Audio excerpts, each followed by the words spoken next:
नमस्कार, स्वागत है आपका। पहाड़ समाचार देख रहे हैं आप। मैं हूं आपके साथ शफान अंसारी। उत्तराखंड में अधिकारियों की सीआर लिखने के मामले में सरकार ने बड़ा फैसला लिया है।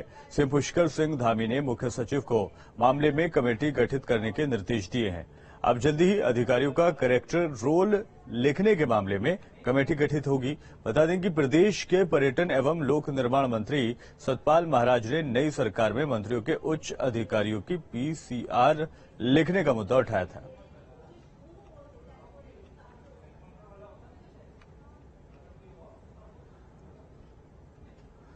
पहाड़ में एक तरफा कार्रवाई का मुद्दा पर कांग्रेस सरकार को लगातार घेर रही है। इस कड़ी में हरिद्वार में कांग्रेसी विधायकों ने एसएसपी योगेंद्र सिंह रावत को ज्ञापन सौंपा और श्योपुर एसओ के खिलाफ कार्रवाई की मांग की है।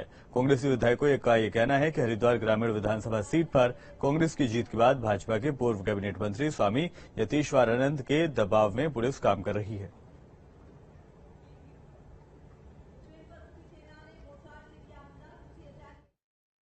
पार्टी के वर्कर जिनके खून पसीने की वजह से मैं यहाँ तक पहुंची हूँ, जिनने मेहनत करके मुझे यहाँ तक पहुंचाया, उनके हितों की रक्षा के लिए मुझे करना है। लेकिन अगर दोनों के हित में बदले जा रहे हैं बीजेपी के द्वारा, तो और वो भी दुख की बात यह है कि पुलिस जो है कहीं ना कहीं कई जगह उनको सपोर्ट कर रही है। तो उसी को लेकर मेरी दूरभाष में भी बात हुई। उसके बाद मैंने पत्राचार के माध्यम से फैक्स भी किया। लेकिन आज जो है पिरान कलियर के हमारे विधायक जी और ज्वालापुर के हमारे विधायक जी मेरे साथ यहाँ आए। हम तीनों ने ये बात की, क्योंकि कहीं ना कहीं हम सब जो है इससे इफेक्ट कर रहे हैं। ये भेदभाव जो किया जा रहा है पुलिस के द्वारा बड़े दुख के साथ कहना पड़ रहा है कि सभी विधानसभाओं में हो रहा है, खास तौर पे वहाँ जहाँ कांग्रेस के हमारे विधायक हैं।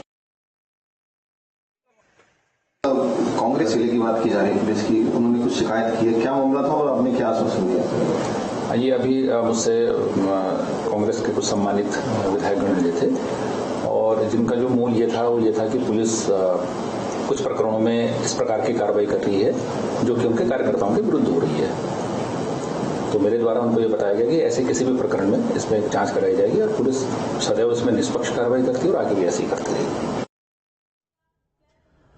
राजधानी देहरादून में सीबीआई की टीमों ने ईसी रोड के एक आवासीय फ्लैट पर छापेमारी की। सीबीआई के सूत्रों का यह कहना है कि NH 74 में घोटाले को लेकर यह रेड सीनियर अधिकारी के यहां हो रही है।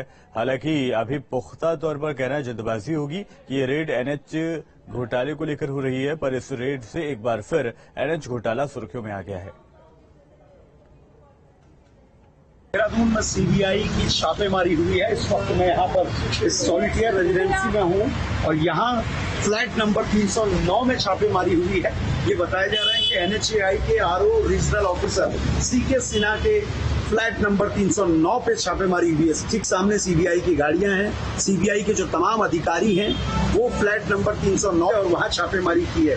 ये बताया जा रहा है कि NHAI के जो प्रोजेक्ट उत्तराखंड में चल रहे हैं उनमें से कुछ नेशनल हाईवे के प्रोजेक्ट्स में बड़े घोटाले की आशंका थी और उसी के फ्लैट नंबर 309 में सीबीआई की टीम पहुंची है और लगातार छानबीन की जा रही है। इसके अलावा देहरादून के 2 अलग अलग स्थानों में भी ये छापेमारी चल रही है। ये भी बताया जा रहा है कि NH 74 से ये मामला जुड़ा हो सकता है। हालांकि इसकी पुष्टि अभी किसी भी तरह से पुलिस और प्रशासन ने नहीं की है, लेकिन इस जगह को अगर आपको दिखाऊं तो आप देखिए सीबीआई की गाड़ी ठीक सामने की ओर खड़ी है और सीबीआई के तमाम जो अधिकारी हैं वो इस वक्त यहाँ छानबीन कर रहे हैं और चीजें भी तलाशी जा रही हैं। CK सिन्हा के बारे में ये पता चला है कि NHAI के जो भी प्रोजेक्ट उत्तराखंड में चलते हैं वो उसको लीड करते हैं, यानी NHAI के बड़े अधिकारी हैं और बड़े पद पर तैनात हैं। ये भी बताया जा रहा है कि इसके अलावा कुछ और उनकी प्रॉपर्टीज हैं जिनमें इस वक्त छानबीन की जा रही है, जहां कागज खंगाले जा रहे हैं।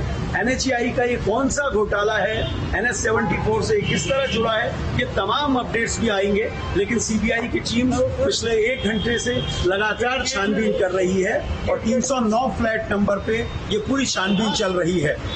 सीबीआई की टीम अभी छानबीन कर रही है और इसके बाद ये देखना होगा कि क्या NHAI के इस प्रोजेक्ट में उत्तराखंड से संबंधित अधिकारी भी शामिल हैं या फिर NHAI के और भी अधिकारी सीबीआई के घेरे में आते हैं। वीडियो जर्नलिस्ट सुनील कुमार के साथ सुरेंद्र डसीला, न्यूज स्टेट, देहरादून। आगामी चारधाम यात्रा को लेकर मुख्यमंत्री पुष्कर सिंह धामी ने शासन के आला अधिकारियों के साथ सचिवालय पर समीक्षा बैठक की। बैठक में सीएम ने चारधाम यात्रा को सुचारू रूप से चलाने के लिए व्यवस्थाओं को लेकर दिशा निर्देश दिए हैं। इसके साथ ही चारधाम यात्रा में मीडिया और सोशल मीडिया के सार्थक उपयोग पर विशेष ध्यान और यात्रा प्रबंधन में टेक्नोलॉजी का बेहतर उपयोग करने के भी निर्देश दिए गए हैं।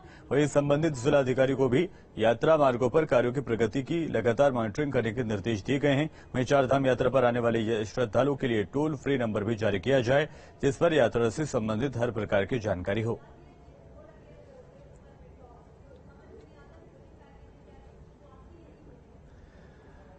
गैरसैंण में उत्तराखंड का अगला बजट सत्र आयोजित होगा। 2 से 3 महीने में सरकार कंप्लीट बजट सत्र आयोजित करेगी।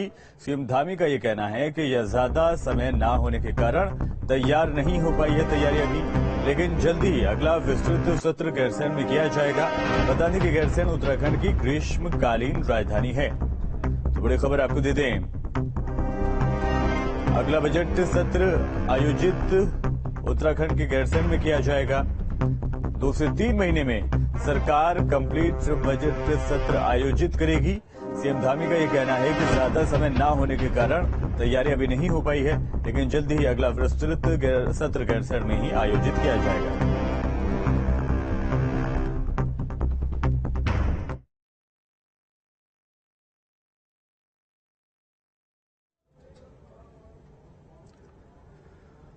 उत्तराखंड की जनता को बिजली का झटका लगा है। विद्युत नियामक आयोग ने बिजली की कीमतों में इजाफा किया है। पेश है एक खास रिपोर्ट।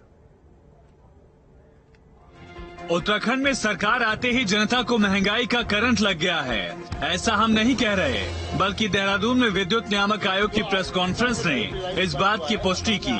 प्रदेश में बिजली की दरों में इजाफा हुआ है। आलम यह है कि पहाड़ में 2.68% बिजली के दाम बढ़े हैं। घरेलू दामों में 3.32% की बढ़ोतरी हुई। 2.42% कमर्शियल बिजली के दामों में इजाफा हुआ।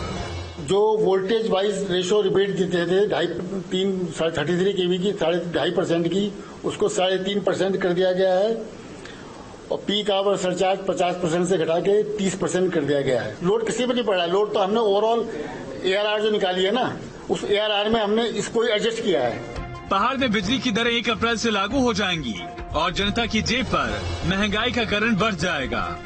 अगर हर श्रेणी के उपभोक्ताओं की बात करें तो उनकी जेब में अलग अलग तरह से महंगाई का असर पड़ेगा।